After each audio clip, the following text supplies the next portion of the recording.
हाँ जी बच्चों, तो अब हम बात करते हैं इक्विवेलेंट सेट्स की।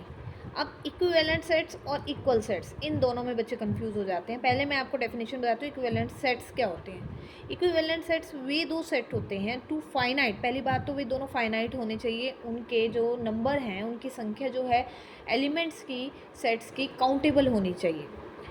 Two sets A and B are said to be equivalent sets if the number of elements यानी NA is equal to number of elements in B यानी कि NB, NA should be equal to NB।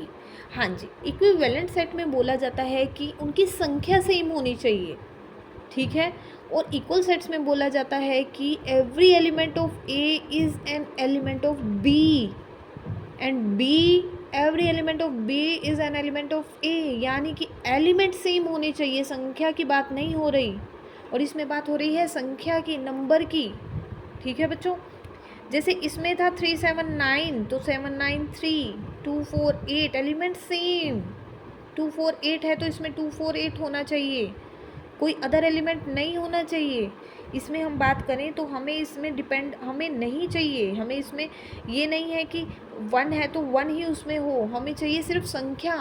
For example A is equal to 1 2 3, B is equal to XYZ, 1 2 3 3 elements, 1 2 3 3 elements, NA number of elements in A is equal to number of elements in B, and therefore A and B are two equivalent sets।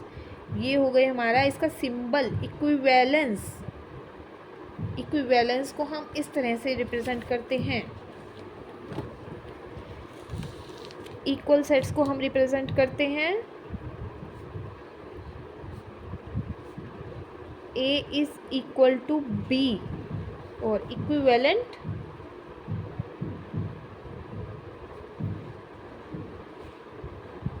Sets को हम represent करते हैं A is equivalent to B, ठीक है।